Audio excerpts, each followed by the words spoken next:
रहदारीच्या रस्त्यावर स्कूटर चालवण्याची कल्पना करा. स्कूटर चालवायला फक्त पेट्रोल असणं पुरेसे आहे का? नाही ना. वेग, वाहतुकीचे नियम पाळणे, रस्त्याची स्थिती आणि सभोवतालची जागरूकता या सगळ्याचा समतोल साधत आपण स्कूटर चालवत असतो. त्याचप्रमाणे व्यवसायात यशस्वी होण्यासाठी फक्त उत्पन्न, नफा यांचाच विचार करून चालत नाही. आणि कशाचा विचार करायला लागतो ते आवश्यक आहे का, या सगळ्याबद्दल समजून घेऊया या भागात.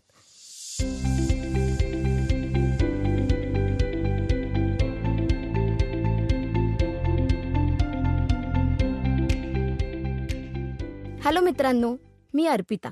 गेली 15हून अधिक वर्ष मी बिझनेस फायनान्स आणि फायनान्शियल लिटरसी या विषयात काम करते आहे. कोणताही व्यवसाय करताना कोणत्या गोष्टींचा विचार केला पाहिजे, व्यवसायाची कामगिरी मोजायची कशी, या सगळ्याबद्दल आपण जाणून घेणार आहोत. माझ्यासोबत आहे Niranjan, founder sounds great LLP. Yes Arpita, म्हणजे इंट्रो खूप इंटरेस्टिंग आहे तुझा या एपिसोडचा, की स्कूटर चालवायला फक्त पेट्रोल लागत नाही तर बाकी सगळ्या गोष्टी लागतात. तर तसंच बिझनेस हा फक्त प्रॉफिट्सवर किंवा पैशांवर रन होत नाही, तर त्याला बाकी स्किलसेट किंवा बाकी परिस्थिती पण तशी अनुकूल लागते. तर मग मला सांग की या सगळ्याचा विचार करता बिझनेसची कामगिरी नेमकी मोजायची कशी? बिझनेस जेव्हा आपण करत असतो तेव्हा सगळ्यात पहिल्यांदा आपण जे एपिसोड 5 मध्ये बोललो होतो त्याप्रमाणे तुमची ध्येय आणि उद्दिष्ट ही कागदावर असली पाहिजेत. जर ती व्यवस्थित लिहिली असतील आणि ती समजली असतील तर तुम्हाला तुमच्या बिझनेससाठी लागणारे इंडिकेटर्स ओळखता येतात, ते शोधता येतात. म्हणजे KPI, मुख्य कामगिरी निर्देशांक किंवा की परफॉर्मन्स इंडिकेटर. आता हे जे इंडिकेटर्स असतील ते आर्थिक असू शकतील किंवा इतर सुद्धा असू शकतील, म्हणजे फायनान्शियल किंवा नॉन फायनान्शियल असू शकतील. निर्देशांक शोधणं हे काम आहे. ते एकदा शोध झाल्यानंतर त्याचं उपयोग करणं आणि तो उपयोग बिझनेसच्या दृष्टीने करणं फार महत्त्वाचं आहे. निर्देशांक ओळखण्यासाठी आणि त्याचं योग्य रिपोर्टिंग करण्यासाठी एक फॉर्म्युला आहे, त्याला म्हणतात track, TRACK. T for tag म्हणजे ओळखा, R फॉर रेकॉर्ड म्हणजे स्पष्टपणे डिफाईन करा, लिहा. त्याच्यानंतर A फॉर असेस म्हणजे तो मेजर करा किंवा मोजा. C फॉर चेक, त्याच्यातल्या ज्या निरीक्षणं आहेत तुमच्या त्यांची नोंद करा. आणि K फॉर नो म्हणजे तुम्ही जे काही तुमचे निर्देशांक आयडेंटिफाय केलेत ते नीट कसे दिसतात त्याचं रिपोर्टिंग करा. तर ह्या ट्रॅकचा उपयोग करून तुम्ही तुमच्या निर्देशांकांचा नीट अभ्यास करून त्याच्याबद्दलची निरीक्षणं नोंद करू शकता. आणि हे तुमच्या बिझनेससाठी फार महत्त्वाची आहे, तुमच्या बिझनेसची कामगिरी समजून घेण्यासाठी. आता याचं एखादं छान उदाहरण म्हणजे हे फक्त व्यवसायापुरते लिमिटेड नाही आहेत, तर हे तुमच्या रोजच्या जीवनात सुद्धा तुम्ही महत्त्वाचे आहेत ह्या गोष्टी. KPI ओळखणे. समजा एखादा खेळाडू आहे ज्याला क्रिकेटमध्ये पुढे करिअर करायचं आहे, तर त्याचे KPI काय असू शकतात? त्याने जिंकलेले सामने, त्याने केलेला हायेस्ट स्कोअर, तो जर बॉलर असेल तर त्याने घेतलेल्या हायेस्ट विकेट्स, त्याच्यातलं असलेलं शिक्षण, त्याची प्रॅक्टिस, कन्सिस्टन्सी, त्याचे कोचचा फीडबॅक, त्याच्या स्पर्धेतल्या कामगिरीबद्दल विशेष काहीतरी, या व्यतिरिक्त त्याचं शारीरिक मानसिक आरोग्य, त्याचा वेग, अचूकता, या सगळ्या गोष्टी त्याच्या की परफॉर्मन्स इंडिकेटर्स आहेत आणि त्याचा उपयोग करून त्याची कामगिरी मोजली जाणार आहे. तसंच व्यवसायाचे सुद्धा KPIs असतात आणि त्या KPIचा उपयोग करून व्यवसायाची कामगिरी मोजता येते. यात सगळ्यात महत्त्वाचं असं की जेव्हा KPI आपण ठरवतो तेव्हा अयोग्य निर्देशांक ठरवायचे नाहीत आणि खूप जास्त घ्यायचे नाहीत आणि असे सुद्धा घ्यायचे नाहीत की जे मोजता येणार नाही आहेत. सो हा सगळ्यात महत्त्वाचा फॅक्टर आहे. KPIचा उल्लेख येतोय की तू उदाहरणावरही सांगितलंस, तरी अजून थोडंसं सांगतेस आम्हाला की हे की परफॉर्मन्स इंडिकेटर्स म्हणजेच कामगिरीचे निर्देशांक म्हणजे नेमकं काय असतं आणि ते काय इतके महत्त्वाचे असतात? व्यवसाय एकदा सुरू केला की व्यवसायाची वृद्धी हा सगळ्यात महत्त्वाचा फॅक्टर असतो. जेव्हा आपण KPIs ठरवतो तेव्हा आपण व्यवसाय वृद्धीच्या पायऱ्या ठरवत असतो आणि त्या पायऱ्यांवर एक एक पायरी चढून, मग ते डेली टास्क असेल किंवा मंथली असेल किंवा इयरली टास्क असेल, तुमची एक पायरी चढली की तुम्ही एक KPI इंडिकेटरचा उपयोग करून काहीतरी अचिव्हमेंट केलेली असते. आणि त्याच्यामध्ये कॉमन लँग्वेज असते. KPIs हे जनरली नंबर्समध्ये असतात. सो जेव्हा आपण एखाद्या गोष्टीचा कॉमन पॅरामीटर ठरवतो, कॉमन लँग्वेज ठरवतो, तेव्हा त्याच्याशी बोलणं सोपं होतं. आता असं अज्युम करू की वाण्याच्या दुकानात तांदूळ मोजायला वेगळं गणित आणि डाळ मोजायला वेगळं गणित असं झालं तर त्याला गोंधळ होईल त्याचा. त्याचप्रमाणे KPI जेव्हा आपण ठरवतो तेव्हा त्याची एक कॉमन लँग्वेज ठरवत असतो. तुमच्या बिझनेसचं ध्येय, त्याची उद्दिष्ट यांचे छोटे छोटे भाग केले तर KPIचा उपयोग करून ते छोटे भाग अचीव करता येतात. तुमचं जे KPI आहे ते त्याचा रिझल्ट कधी कधी अपयशसुद्धा असू शकतो. तर जेव्हा अपयश येईल तेव्हा त्याचा रिव्ह्यू करून तो का आला, ते अपयश का आलं, हे सगळ्यात जास्त समजून घेणं महत्त्वाचं आहे. तुमचे निर्देशांक हे स्मार्ट असले पाहिजेत. याविषयी आपण एपिसोड 5 बोललोय की स्मार्ट म्हणजे काय. तर ते स्मार्ट असणं फार महत्त्वाचं आहे. ते समजण्यास सोपे असले पाहिजेत आणि काम करण्यास पण सोपे असले पाहिजेत. जेव्हा आपण सुरुवातीला निर्देशांक ठरवतो तेव्हा ते साधारण 3 ते 4च ठरवावेत. ते अचीव करावेत आणि मग पुढचे ठरवावेत. म्हणजे सक्सेस रेट आणि तुम्ही कमी गोष्टी केल्यामुळे ते अचीव करण्याची प्रोबॅबिलिटी पण वाढते. सगळी माहिती एका ठिकाणी मिळाल्यामुळे KPIs इफेक्टिव्हली वापरता येतात बिझनेसच्या वाढीसाठी. त्यामुळे बिझनेस हा कामगिरीच्या दृष्टीने कसा चाललाय याचं सुद्धा मोजमाप करता येतं. ओके, आता मला सांग की या KPIs मध्ये फायनान्शियल गोष्टींचा समावेश होतो का?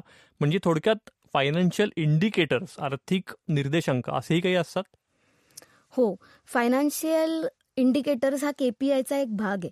म्हणजे तुम्ही जे काही बिझनेसमध्ये ऑपरेशन्स करताय, जे काही तुम्ही उलाढाल करताय, त्याच्या वेगवेगळ्या गोष्टी मॅप करणं. म्हणजे थोडक्यात तुमचा बिझनेस किती झाला, रेव्हेन्यू काय आहे, तुमचं प्रॉफिट किती आहे, तुमची कॉस्ट किती आहे, रिटर्न ऑन इन्व्हेस्टमेंट काय आहे, हे सगळे KPIचे प्रकारच आहेत. म्हणजे जेव्हा आपण आपल्या बिझनेसची ध्येय आणि उद्दिष्ट या रेव्हेन्यू, प्रॉफिटॅबिलिटीशी मॅप करत असतो, त्यामुळेच आपल्याला कामगिरी कळत असते.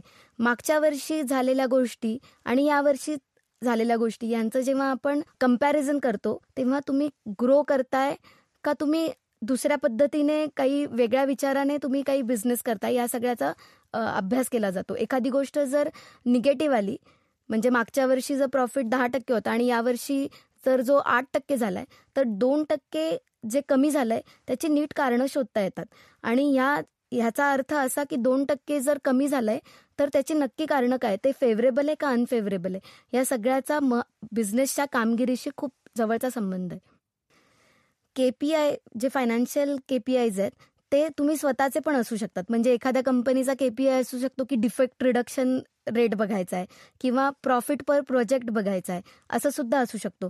किंवा जर हॉस्पिटल असेल तर ऑपरेशन्स पर सेट काय आहेत, किंवा जर सिनेमा थिएटर असेल तर सीट ऑक्युपन्सी पर शो, किंवा एखादं पार्लर, हॉटेल, इंटरनेट कॅफे किंवा सलून किंवा चहा असे जर बिझनेस असतील तर त्यांचा असू शकतो की number of customer serve per day, प्रत्येक दिवशी येणारे कस्टमर, असे वेगवेगळे KPI असू शकतात.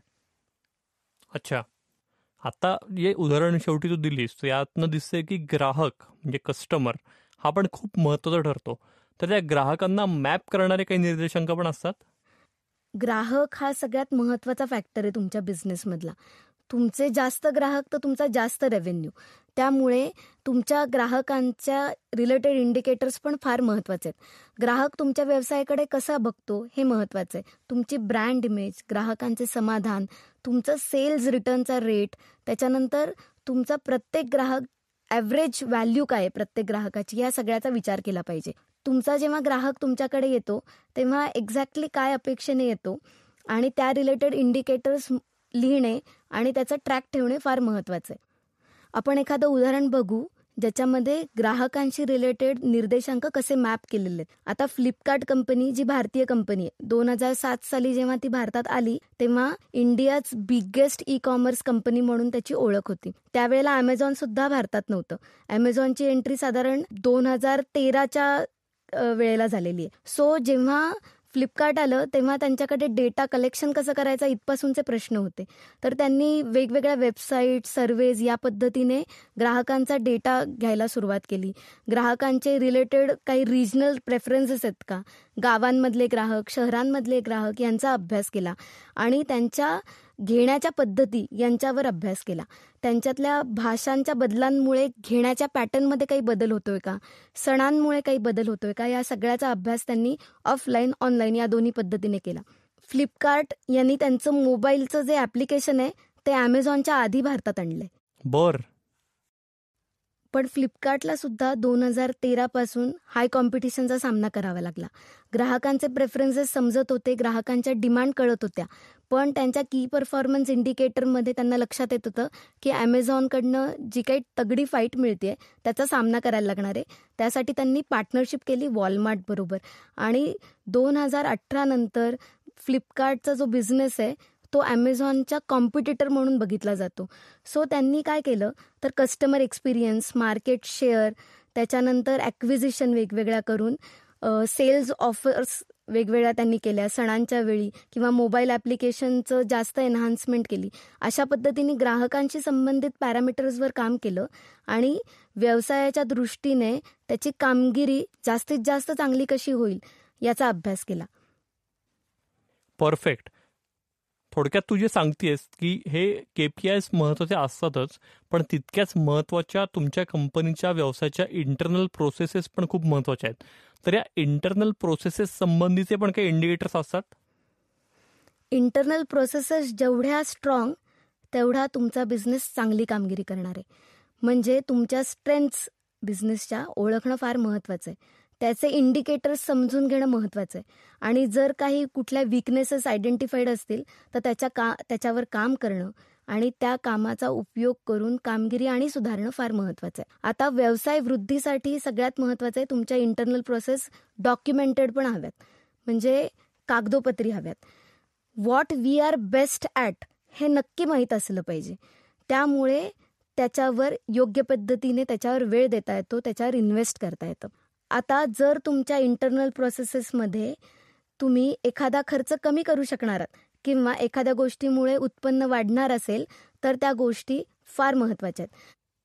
इंटरनल प्रोसेसेस ज्या असतात त्याचे KPIs निवडणं आणि त्याच्यावर काम करणं खूप महत्त्वाचं आहे. जर तुम्ही तुमचा बिझनेस आतून स्ट्रॉंग असेल तर तो स्ट्रॉंग जास्त होणार आहे, स्ट्रॉंग दिसणार आहे आणि त्याची कामगिरी चांगली असणार आहे. त्याच्यामुळे तुम्हाला कॉम्पिटेटिव्ह ॲडव्हान्टेज मिळणार आहे. आता मॅन्युफॅक्चरिंगमध्ये इंटरनल प्रोसेसेस कशा बघायच्या तर मॅन्युफॅक्चरिंग एफिशियन्सी कशी आहे त्यांची, निर्मितीचा वेळ काय आहे, इन्व्हेंटरी म्हणजे रॉ मटेरियल ते कस्टमर ही जी सायकल आहे ती कशी आहे, त्याच्यानंतर सप्लायरकडनं ज्या गोष्टी मिळत आहेत त्या वेळेत मिळत आहेत ना आणि त्याच क्वालिटीच्या मिळत आहेत ना. त्याच्यामध्ये तुम्ही जॅपनीज टूल्स वापरू शकता वेगवेगळे, कायझन आहे, JIT आहे असे. त्याच्यानंतर तुम्ही डिलेवरी जी आहे तुमच्या गोष्टीची ती वेळेवर करताय ना. त्याच्यानंतर दुसरी सगळ्यात महत्त्वाची गोष्ट, नवीन गोष्टी तुम्ही तुमच्या बिझनेसमध्ये आणताय ना, नवीन मॉडेल्स किंवा नवीन टेक्नॉलॉजी AI याचा उपयोग करताय ना. आणि तिसरी सगळ्यात महत्त्वाची जी KPI असू शकतं मॅन्युफॅक्चरिंग एंटिटीचं ते म्हणजे तुमचे जे R&D आहे, रिअल टाईम डेटा आहे, त्याच्या सगळ्याच्या कॉस्ट रिडक्शन टेक्निक समजून डुप्लिकेशन तुम्ही कसे कमी करू शकताय या सगळ्याचा अभ्यास करणं. आता प्रोडक्शन एफिशियन्सी वाढवणं, डिफेक्ट रेट कमी करणं असे सुद्धा KPIs तुम्ही ठरवू शकता. अर्पिता, तू आता प्रॉडक्ट संबंधी सांगितलंच, म्हणजे मॅन्युफॅक्चरिंग युनिटचं उदाहरण देऊन, तर सर्व्हिसेसबद्दलही असे काही KPIs आपल्याला इंटरनल प्रोसेसेस संदर्भात सांगता येतील का? नक्कीच. आपण उदाहरणच घेऊ. इन्फोसिस कंपनी आहे, त्याचे KPIs काय असू शकतात तर प्रोजेक्ट डिलेव्हरी एफिशियन्सी, म्हणजे प्रोजेक्टची जी डिलेव्हरी आहे ती ऑन टाईम होतीये ना आणि ती ज्या क्वालिटीची पाहिजे ती होतीये ना, तीच क्वालिटी मेंटेन होतीये ना. टूल्स नवीन वापरले जात आहेत का, AIचा उपयोग केला जातोय का आणि डुप्लिकेशन कमी कसं करता येईल ह्या सगळ्याचा ते विचार करतात. त्याच्यानंतर एम्प्लॉई प्रोडक्टिव्हिटी हे क्रिटिकल आहे इन्फोसिससाठी. त्यामुळे इन हाऊस ट्रेनिंग किंवा जर बाहेरचं ट्रेनिंग लागत असेल तर एक्सपर्ट बोलवणे, वेगवेगळी साधनं देणं, त्याच्यानंतर एम्प्लॉई रेव्हेन्यू वाढवणं म्हणजे रेव्हेन्यू पर एम्प्लॉई, त्याच्यानंतर एम्प्लॉईचं युटिलायझेशन वाढवणं, त्यांना कमीत कमी बेंचवर ठेवणं, त्यांचे स्किल सेट वाढवणं, त्याच्यानंतर सर्व्हिसची डिलेव्हरी क्वालिटी मेंटेन करणं. त्यासाठी वेगवेगळ्या गोष्टी त्यांनी केल्या आहेत, जसं डिफेक्ट रिडक्शन, त्याच्यानंतर error reduction, real time monitoring, feedback system, त्याच्यानंतर क्लायंट रिटेन्शनसाठीच्या गोष्टी, या सगळ्याचा त्यांनी KPI इंडिकेटर म्हणून वापर केला आणि बिझनेसच्या कामगिरीमध्ये त्याच्या ग्रोथमध्ये त्यांनी उपयोग करून घेतला. परफेक्ट. सो एक आता शेवटचा प्रश्न येतो की हे सगळे KPIs मेंटेन करण्यासाठी काही शिक्षण किंवा म्हणजे लर्निंग आणि ग्रोथ, तर त्याच्याच पण काही इंडिकेटर्स असतात? लर्निंग आणि ग्रोथ हे खूप महत्त्वाचं आहे. तुम्ही जर स्वतः इव्हॉल्व्ह होणार असाल, तुमच्या बिझनेसमध्ये काही नाविन्य येणार असेल, तरच तुमचा टिकाव राहणार आहे. तुम्ही बिझनेसमध्ये टिकून राहू शकता. म्हणून लर्निंग आणि ग्रोथ इंडिकेटर्स पण तितकेच महत्त्वाचे आहेत. आता लर्निंग आणि ग्रोथ इंडिकेटर्स म्हणजे नेमकं काय? तर एम्प्लॉईंना इन हाऊस ट्रेनिंग देणं, इनोव्हेशन आणि टेक्नॉलॉजी रिलेटेड काम करणं, त्याच्याबद्दल जागरूकता असणं, त्याच्यानंतर डेटाची क्वालिटी तुमच्यात चांगली राहतीये ना, त्याच्यानंतर तुमच्यामधले हिडन टॅलेंट्स तुम्हाला समजतायत ना, आणि ह्या सगळ्याचं तुमच्या मिशन आणि विजनशी कसं कनेक्शन आहे, हे सगळ्यात महत्त्वाचं आहे. आता लर्निंग आणि ग्रोथ हे फक्त तुम्ही करायला पाहिजे म्हणून करू नका, तर ते खरंच इम्प्लिमेंट होतंय ना आणि त्या इंडिकेटरचा उपयोग करून व्यवसायाला वृद्धी मिळतेय ना, हे मॅप करणं फार महत्त्वाचं आहे. आणि लर्निंग हे फक्त आपल्या एम्प्लॉईज किंवा स्वतःच्या व्यवसायापुरतं लिमिटेड नाही आहे. तुम्ही तुमच्या वेंडर्सना, म्हणजे जे तुम्हाला सप्लाय करतायत त्यांना ट्रेनिंग द्या. तुमच्या कस्टमरना जास्त पद्धतीने समजावून सांगा. तर कस्टमर लर्निंगसुद्धा या प्रोसेसचा एक भाग आहे. बर. सो अर्पिता, काही उदाहरण सांगू शकशील तू की हे एक्सप्लेन करायला आणखी? नक्कीच. खूपच इंटरेस्टिंग उदाहरण आहे. मुंबई डबेवाले नक्कीच माहिती आहेत. खरं तर डबा पोचवणं अतिशय सोपं काम आहे, पण मुंबईसारख्या अवाढव्य शहरात हे काम ते अचूकपणे करतायत आणि आज नाही 1890 सालापासून करतायत. काय सांगतेस? 1890? मी एवढी जुनी सिस्टीम आहे ही? हो. जेव्हा सुरुवात केली तेव्हा फक्त 35 डबेवाले एकत्र आले आणि त्यांनी सुरुवात केली. त्यांच्याकडे जे व्यवस्थापन कौशल्य आहे त्याची गिनीज बुकमध्ये सुद्धा रेकॉर्ड आहे. बापरे, भारीच. दिवसाला 2 लाख डबे पोचवतात ही लोक. आज 500पेक्षा जास्त डबेवाले त्यांच्याबरोबर आहेत. आता लर्निंग आणि ग्रोथचा याच्याशी काय संबंध? तर 120 वर्षात त्यांनी एकदाही संप केला नाही. 1.5 कोटी डब्यांमध्ये एक चूक हा त्यांचा डिफेक्ट रेशो आहे. काय सांगतेस? 1.5 कोटी डब्यांमध्ये एक चूक? बर. म्हणजेच त्यांचं लर्निंग आणि ग्रोथ हे किती छान त्याचे KPIs असतील आणि हे KPIs ते किती छान पद्धतीने इम्प्लिमेंट करत असतील, म्हणून त्यांच्या व्यवसायाची कामगिरीची नोंद ऑक्सफर्ड किंवा वेगवेगळ्या परदेशी युनिव्हर्सिटीजने घेतली. कलर कोडिंगचा योग्य उपयोग, डबेवाल्यांना योग्य पद्धतीने मार्गदर्शन, ग्राहकांना व्यवस्थित सूचना आणि वेळ पाळणे, ह्या इंडिकेटरचा त्यांनी खूप छान उपयोग केला. त्याबद्दलचे ट्रेनिंग्स दिले. अतिशय काटेकोरपणे, वक्तशीरपणे सायकलचा उपयोग करून आणि ट्रेनचा वापर करून ते डबे एका ठिकाणाहून दुसऱ्या ठिकाणी पोहोचवतात आणि ग्राहकांचे समाधान याचा विचार करतात. या सगळ्यामध्ये ते सतत इव्हॉल्व्ह होतात. लर्निंग प्रोसेस त्यांची ऑनगोईंग आहे, म्हणून त्यांचा व्यवसाय किंवा त्यांचा जो काही ऑब्जेक्टिव्ह आहे बिझनेसचा तो सॅटिस्फाय होतो आणि कस्टमर सुद्धा सॅटिस्फाईड आहे. वा, हे डबेवाल्यांचं उदाहरण फारच अप्रतिम आहे. म्हणजे मलाही हे ऐकून माहिती होतं किंवा काही फिल्म्समध्ये बघितलेलं आहे, पण इतकी डिटेल माहिती मलाही नव्हती आणि खरोखर त्यांच्याकडनं खूप काही शिकण्यासारखं आहे. तू म्हणलीस तसं, म्हणजे तू म्हणलीस तसं बिझनेस करताना जे लर्निंग आहे तर ते फक्त थिअरॉटिकल न राहता ते इम्प्लिमेंट कसं करता येईल आपल्याला आणि त्यातनं बिझनेस ग्रो कसा होईल हे बघितलं पाहिजे. नक्कीच. तुमची उद्दिष्ट, ध्येय तुम्हाला नीट समजली पाहिजेत. KPIs ओळखता आले पाहिजेत आणि ते ट्रॅक करता आले पाहिजेत. यश आणि अपयश या दोन्हींचा उपयोग करता आला पाहिजे. अपयशातनं सुधारणा आणि यश टिकवता आले पाहिजे. रोजचे टार्गेट्स मिळवत दीर्घकालीन टार्गेट कसे मिळवता येतील, बिझनेसची कामगिरी कशी छान करता येईल ह्याचा विचार केला पाहिजे. अप्स आणि डाऊन्स हे दोन्ही येणार बिझनेसमध्ये, त्यांच्याकडे योग्य नजरेने बघता आलं पाहिजे आणि या सगळ्याच्या वर व्यवसाय वाढीसाठी समतोल हा सगळ्यात महत्त्वाचा आहे.